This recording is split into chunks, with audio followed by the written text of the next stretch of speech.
ผสมกรุ๊ปปริมาณตรูตัวสนิทชนกรุ๊ปมาจะทานกำปงตามด้านโฆษณากรรมวิธีเขามีปอดเมียนเมาทีมวยในเรื่องนี้ยังชมส้มอัญญาจุดเรียบชูนปอดเมียนสำคัญต่อที่หายทางนี้ไงบุญการบัตรคายเมกเซชนะมุมิชอสะพุทธศักราชปีปอนปรามโรย58บัตรเตอร์หนึ่งไงองเกียตีหมกเพย์ปรามคายวิจการครึ่งศักราชปีปอนดอกบุญยึกชมเป็นปอนเมียนโดยจะประการสำคัญจุดเรียบชูนเอาลูกเนี่ยในเรื่องนี้หายมุนโจลเรื่องราวปื้สดาบัตรต่อสมประกอบเรียจูนลุสกาจุดเรียบชูนเมติกาจิมุนสบาออกคุณลูกบัตราเมติกาปอนเมียนสำคัญในเรื่องนี้ในไข่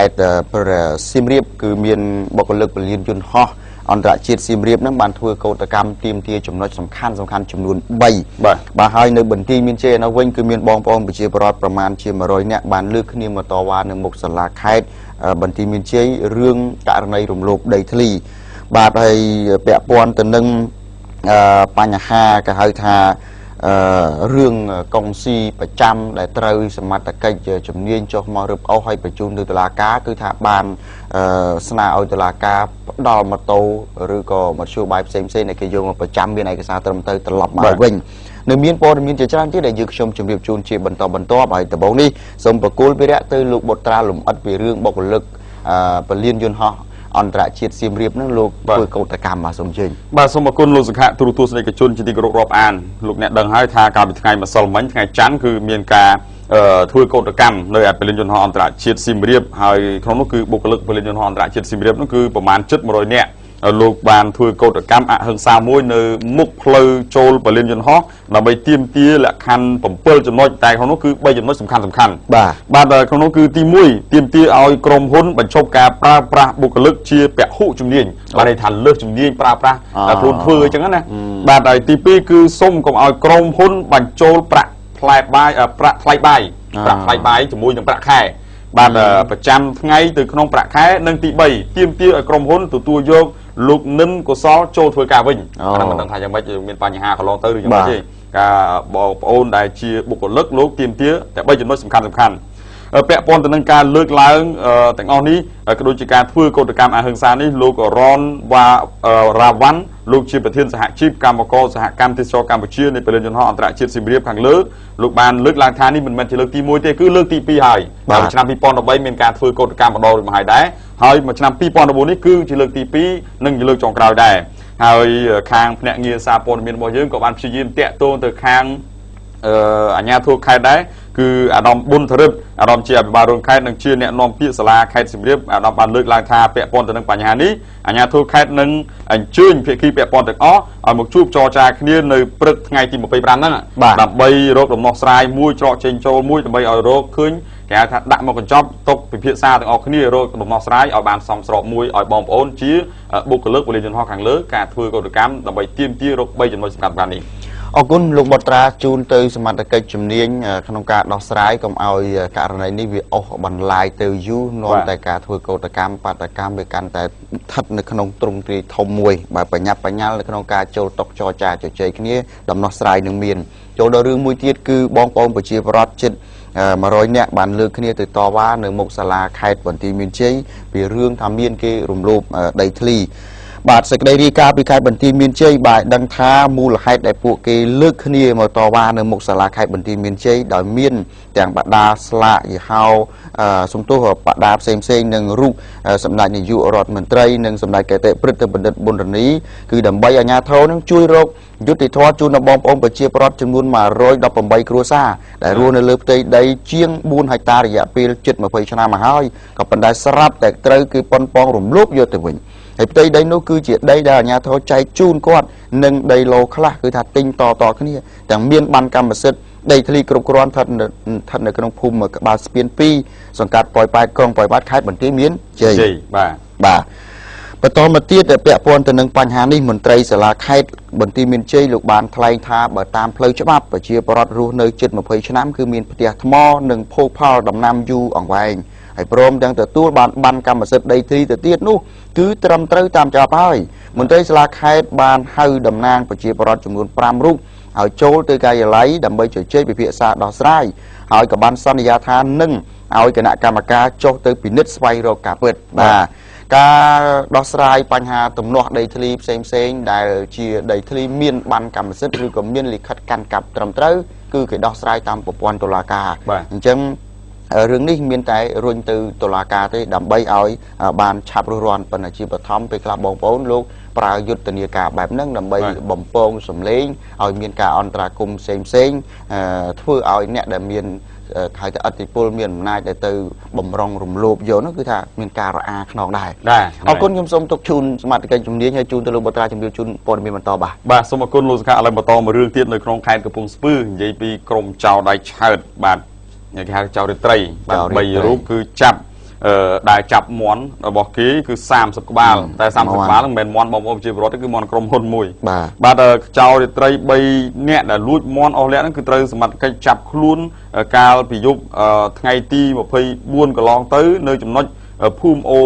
អង្គតឯកឃុំភ្នំតូចស្រុកឧដុង្គខេត្តកំពង់ស្ពឺហើយក្រោយពីមានពាក្យបណ្ដឹងរបស់លោកឡុងសរិនដែលជាអ្នកចិញ្ចឹមមាន់ឲ្យក្រុមហ៊ុនខាងលើរួចមកកម្លាំងនគរបាលស្រុកឧដុង្គតាមចាប់បានក្រុមចៅរាត្រី3នាក់ដែលមានឈ្មោះសឿងពិសិដ្ឋឈ្មោះសឹមពិសិដ្ឋឈ្មោះដូចគ្នាមែនបាទលៀងសំណាងបាទអាយុ25ទាំងអស់គ្នាជនសង្ស័យទាំង3នាក់ហ្នឹងគឺរស់នៅក្នុងភូមិឃុំកើតហេតុខាងលើហើយប្រពន្ធរដែរបានបន្តថាក្រុមពួកគេទាំង3នាក់ខាងលើនេះគឺបានធ្វើសកម្មភាពលួចមន់របស់ក្រុមហ៊ុនបានចំនួន30ក្បាលអូ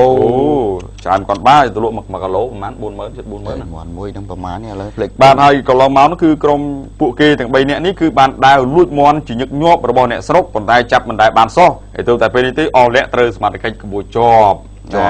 ចាប់បានហើយប៉ុន្តែចាប់បានទាំងលីអូអញ្ចឹងឬក៏យ៉ាងម៉េចពេលយប់ពេលប្រឡប់មិនទោះបីយ៉ាងណាក៏ដោយការលួចគេមិនគិតអំពីកម្មវត្ថុនៃការលួចទេឲ្យតែការលួចនោះគឺថា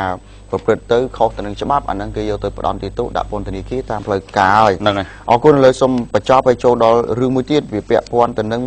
ករណី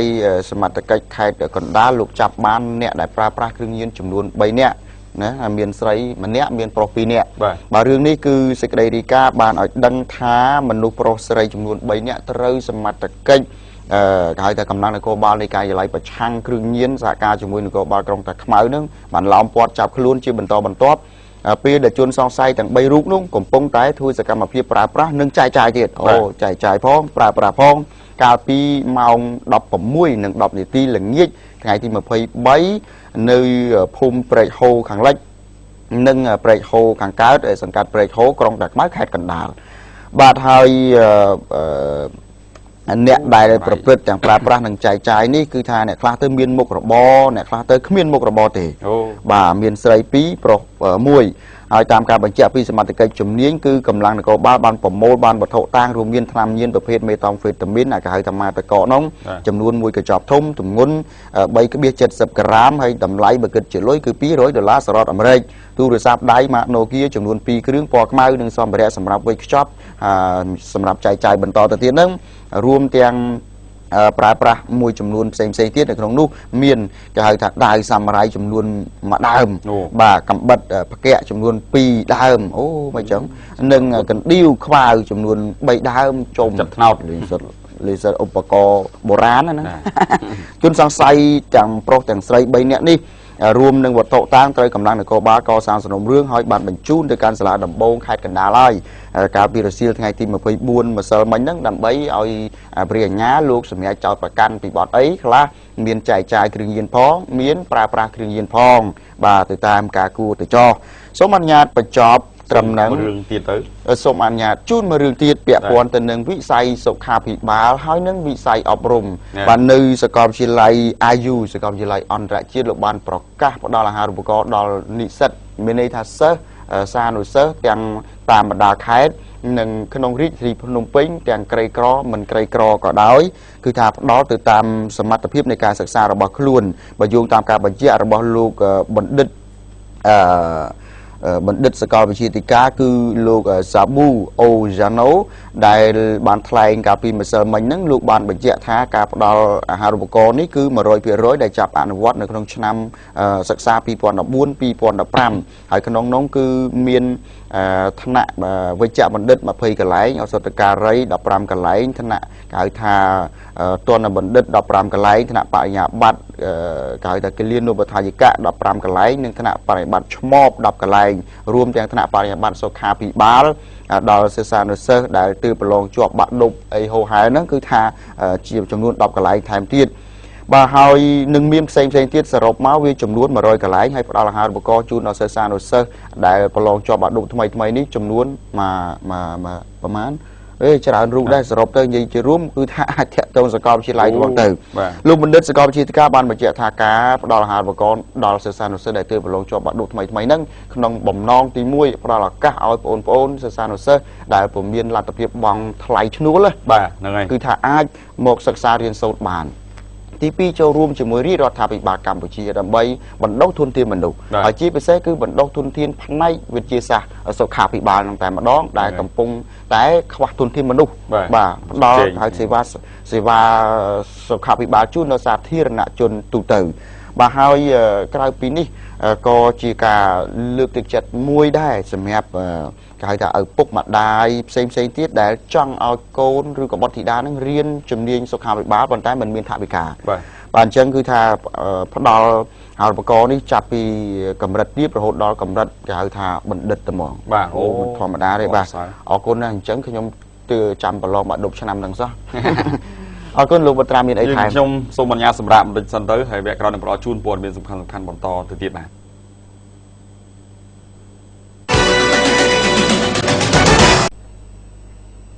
បាទទូរទស្សនិកជនជាទីគោរពរាប់អានយើងខ្ញុំសូមអនុញ្ញាតជម្រាបជូនព័ត៌មានសំខាន់បន្តទៅមុខទៀតហើយបកគលព្រះជលសុខៈជម្រាបជូនជាដំបូងសូមជឿអរគុណលោកបុត្រាទូរទស្សនិកជនជាទីគោរពរាប់អានព័ត៌មានពាក់ព័ន្ធទៅនឹងកាកបាទក្រហមកម្ពុជាគឺកាកបាទក្រហមគេហៅថាគណៈកម្មាធិការអន្តរជាតិកាកបាទក្រហមអន្តរជាតិដែលហៅកាត់ថាICRC ដែលមានមូលដ្ឋាននៅប្រទេសថៃគឺបានសន្យាថានឹងបង្កើនប្រាក់ជំនួយថវិកាជំនួយដល់កាកបាទក្រហមកម្ពុជាក្រោមការដឹកនាំរបស់សម្ដេចកតេព្រឹទ្ធបណ្ឌិតប៊ុនរនីហ៊ុនសែនថ្លែងបែបនេះគឺនៅក្នុងពិធីចូលជួបសម្ដែងការគូសំនឹងណែនាំគឺអ្នកបន្តវេនជំនួសអ្នកចាស់គឺអ្នកចាស់ដែលជាអ្នកដែលប្រចាំនៅភូមិភាគ ICRC ដែលមានមូលដ្ឋាននៅប្រទេសថៃទីក្រុងបាងកកហ្នឹងគឺលោក Andrea Atsesbis ហើយអ្នកថ្មីគឺលោក Beat Schweizer បាទសម្រាប់ទំនាក់ទំនងជាមួយនឹងកម្ពុជាបាទហើយការដែលលោកនឹងបង្កើនប្រាក់ជំនួយដល់កាកបាទក្រហមកម្ពុជាដោយសារតែលោកមើលឃើញសកម្មភាពរស់រវើករបស់កាកបាទក្រហមកម្ពុជាដែលធ្វើសកម្មភាពជួយដល់បងប្អូនប្រជាពលរដ្ឋរងគ្រោះឬក៏ទូរគតជនផ្សេងដទៃទៀតដោយមិនប្រកាន់និន្នាការនយោបាយហើយគឺជួយទៅដល់គេហៅថាគោលដៅនឹងបានឆ្ងាយនៅតាមទីជនបទដាច់ស្រយាលបាទនៅក្នុងឱកាសនោះសម្ដេចកតេព្រឹទ្ធបណ្ឌិតប៊ុនរនីហ៊ុនសែនបានថ្លែងថានេះគឺជាការជ្រោមជ្រែងមួយទៀតរបស់គណៈកម្មាធិការអន្តរជាតិកាកបាទក្រហមដែលមានមូលដ្ឋាននៅទីក្រុងបាងកកដែលបង្ហាញអំពីទំនុកចិត្តដល់កាកបាទក្រហមកម្ពុជាហើយកាកបាទក្រហមកម្ពុជានឹងខិតខំប្រឹងប្រែងបំពេញភារកិច្ចរបស់ខ្លួនទៅតាមគេហៅថាចំណុចស្នូលរបស់កាកបាទក្រហមអន្តរជាតិបន្តទៅទៀតនៅក្នុងបំណងចូលរួមជាមួយរាជរដ្ឋាភិបាលកម្ពុជាកាត់បន្ថយភាពក្រីក្រនិងកាត់បន្ថយការលំបាកផ្សេងដទៃទៀតទីពិសេសគឺមិនប្រកាន់និន្នាការនយោបាយណាឡើយគឺជួយបងប្អូនទៅតាមលទ្ធភាពទៅតាមសមត្ថភាពហើយក៏គេហៅថាអ្នកដែលមានការលំបាកពិតប្រាកដដែរបាទនៅក្នុងឱកាសនោះសម្ដេចកតេព្រឹទ្ធបណ្ឌិតប៊ុនរនីហ៊ុនសែនក៏បានបំពាក់គេហៅថាមេដាយថ្នាក់អធិបតីដល់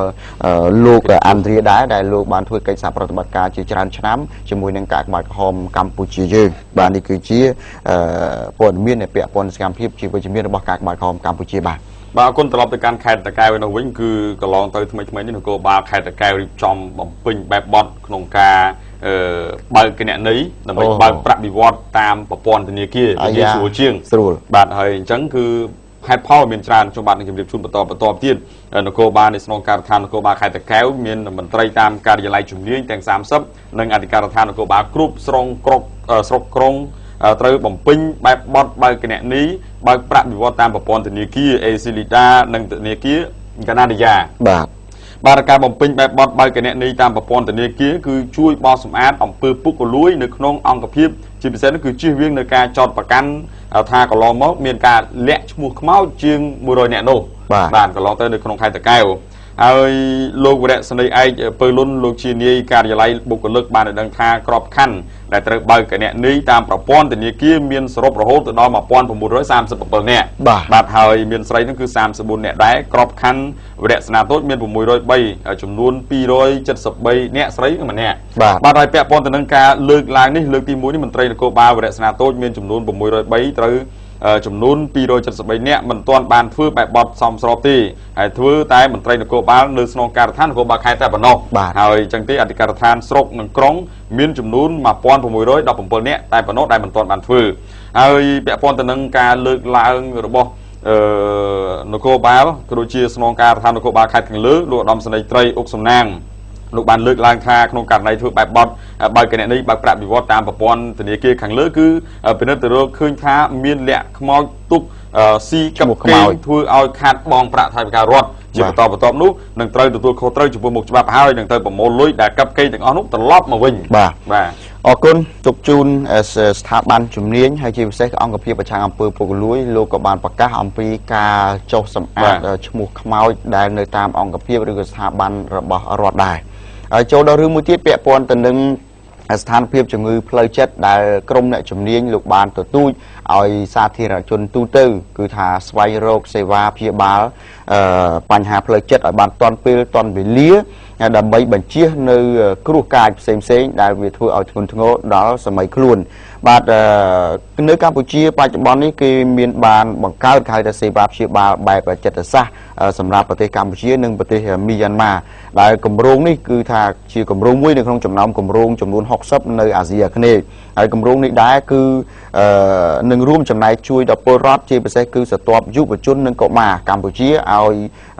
ជីវិតរបស់ពួកគេនឹងបានរស់នៅប្រកបដោយសុខដុមរមនានេះគឺជាការអះអាងរបស់លោក Alberto ដែលជាអ្នកសម្របសម្រួលប្រចាំតំបន់អាស៊ីអាគ្នេយ៍បើយោងតាមប្រសាសន៍របស់លោកបញ្ជាបណ្ឌិតឈិនសុផលវិញដែលជាប្រធាននាយកដ្ឋានសុខភាពផ្លូវចិត្តនិងការបំពេញគ្រឿងញៀននៃក្រសួងសុខាភិបាលលោកថ្លែងថាជំងឺផ្លូវចិត្តនឹងគឺថាវាកើតឡើងបណ្ដាលមកពីកត្តាទី1ក្រីក្រតោកយ៉ាភាពគ្មានការងារធ្វើការកើតមានជំងឺរ៉ាំរ៉ៃការព្រាត់ប្រាសគ្រួសារដូចជាករណីរឿងខ្មែរក្រហមជាឥទ្ធិពលមកអញ្ចឹងណាបាទភាពស្រឡាញ់និងការបាត់បង់ផ្សេងៗហើយលោកបានបញ្ជាក់ថាដើម្បីលើកកម្ពស់សុខភាពផ្លូវចិត្តប្រជាពលរដ្ឋកម្ពុជាក្រសួងបានដាក់បញ្ចូលសេវាសុខភាពផ្លូវចិត្តតាមមន្ទីរពេទ្យបង្អែកនៅតាមបណ្ដារាជធានីខេត្តចំនួន 60% ហើយរហូតមកដល់ពេលនេះបាទអញ្ចឹងបងប្អូនមានបញ្ហាផ្លូវចិត្តគឺស្វែងរកសេវាពីគ្រោះយោបល់សេវាព្យាបាលបានទាន់ពេលទាន់វេលាកុំអូសបន្លាយយូរដែលនាំឲ្យមានបញ្ហាកាន់តែធ្ងន់ធ្ងរពាក់ព័ន្ធនឹងសរសៃប្រសាទរបស់យើងបាទអរគុណទូរទស្សនិកជនជាទីគោរពរាប់អាននិយាយពីរឿងកុងស៊ីវិញកុងស៊ីវិញក្នុងចំណោមកុងស៊ីជាច្រើនអ្នកហើយក្នុងនោះគឺមានម្នាក់ដែលគាត់សុំស្នើសុំឬក៏សំណូមពរទៅដល់ក្រសួងជំនាញជាពិសេសនោះគឺខាងនាយកដ្ឋានព្រំប្រទានក្រសួងមហាផ្ទៃកន្លងទៅកាលពីថ្ងៃទី22ខែសីហារហូតមកដល់ថ្ងៃទី25ខែសីហាឆ្នាំ2014នោះគឺម៉ូតូរបស់គាត់ដែលទទួលប្រចាំពីគេនោះនៅក្នុងក្រសួងមិនទាន់បានត្រឡប់យកមកវិញទេហើយអញ្ចឹងទេខាងម្ចាស់ម៉ូតូដែលយកទៅប្រចាំនោះគាត់ចេះតែបន្ទារវិញតែហេតុអីបានជាលោកខាងទទួលប្រចាំអញ្ចឹងអត់មានដោះស្រាយបែរជាបដាយឲ្យទៅខាងមន្ត្រីជំនាញផ្សេងៗគេយកទៅប៉ុន្តែខាងក្រសួងមហាផ្ទៃគេបានតបត្រឡប់មកវិញថាយកនេះគឺដើម្បីយកមកពិនិត្យជាក់ស្ដែងថាតើមានលិខិតម្ចាស់ដើមដែរឬអត់ហើយគាត់តបទៅវិញថាម្ចាស់កុងស៊ីហ្នឹងគាត់ថាម្ចាស់បើលិខិតម្ចាស់ដើមដូចជាមិនដែលមានទេបើទិញមកបើសិនជាទទួលប្រចាំមែនមានតែការគ្រីម៉ូតូនិងការគ្រីតែបើសិនលិខិតម្ចាស់ដើមគឺមិនសូវមានទេហើយអញ្ចឹងទេគឺម៉ូតូដែលខាងនាយកដ្ឋានព្រំប្រទានក្រសួងមហាផ្ទៃលោកចុះមកឆែកឆេតនិងយកទៅរក្សាទុកនោះគឺមានចំនួន18គ្រឿងសិតតែម៉ូតូប្រចាំនេះគាត់អាជ្ញាប័ណ្ណគាត់មានត្រឹមត្រូវអីនេះឯងគាត់បង្ហាញមកអ្នកសារព័ត៌មានហើយអ្វីសំខាន់នោះគឺលោកសំណុំពរធ្វើម៉េចឲ្យខាងលោកព្រះអាជ្ញាបកគលម៉ូតូត្រឡប់មកវិញពីព្រោះថាអ្នកដែលគេយកម៉ូតូមកប្រចាំហ្នឹងគឺគេចង់បានយកម៉ូតូទៅប្រើប្រាស់វិញអញ្ចឹងទេគាត់ដែលទទួលប្រចាំហ្នឹងគាត់អត់មានម៉ូតូទៅឲ្យគេអញ្ចឹងរយៈពេលរហូតមកដល់ពេលនេះគឺជាង3ខែទៅហើយដែលម៉ូតូនៅក្នុងខាងក្រសួងជំនាញលោករក្សាទុក ដើម្បីត្រួតពិនិត្យមើលបន្ថែមទៀតហើយអញ្ចឹងទេគឺធ្វើម៉េចគឺសូមស្នើសុំឲ្យខាងក្រសួងសូមមេត្តាបកគលម៉ូតូមកឲ្យវិញហើយលោកគឺទីតាំងគេមានផ្ទះលេខ2ក្នុងផ្លូវលេខ192សង្កាត់ទឹកល្អ3ខណ្ឌទួលគោកតូបលេខ 46B បាទបាទអញ្ចឹងតេតិនទៅនឹងការបើកកងស៊ីប្រចាំត្រូវមានអាជ្ញាប័ណ្ណពីសមត្ថកិច្ចជំនាញហើយយោងតាមករណីនេះគឺលោកមានអាជ្ញាប័ណ្ណប៉ុន្តែពីពាក់ព័ន្ធទៅនឹងរឿងឯកសារម៉ូតូឬមធ្យោបាយផ្សេងៗហ្នឹងបច្ចុប្បន្នហ្នឹងគឺថាយើងមិនទាន់មានការគ្រប់គ្រងឲ្យបានច្បាស់លាស់អំពីរឿងឯកសារឈ្មោះម្ចាស់កម្មសិទ្ធិទេឧមារម៉ូតូបោះកអញ្ចឹងឈ្មោះខអញ្ចឹងចាំទៅយើងអាចបានទៅកាត់ឈ្មោះឲ្យបានត្រឹមត្រូវថាជារបស់បុគ្គលអ្នកបើកហ្នឹងគឺបោះបុគ្គលនឹងទៅមកកាត់គ្រីគឺក៏បានសម្គាល់យើងហ្នឹងណាអាហ្នឹងហើយដែលនាំឲ្យមានការពិបាកអញ្ចឹងវាត្រូវតែមន្ទីរឲ្យថាសាធារណការនឹងដឹកជញ្ជូនបាទឬក្រសួងសាធារណការរួមគ្នាធ្វើកិច្ចការងារហ្នឹងថាតើយើងគួរធ្វើដោយម្ដេចដើម្បីឲ្យបុគ្គលណាកាន់ម៉ូតូកាន់ឡានហ្នឹងគឺកាត់គ្រីបានសម្គាល់យើងគឺឈ្មោះបុគ្គលនឹងតែមកប៉ុន្តែពេលខ្លះវាពាក់ព័ន្ធរឿងថ្លៃសេវានៅក្នុងការទៅកាត់ឈ្មោះហ្នឹងអាចមកពីទី1ថ្លៃពេកឬក៏ទី2មកពីគឺទៅកាត់ឈ្មោះហ្នឹងមានចេះមានចុះអាហ្នឹងពេលខ្លះគ្នា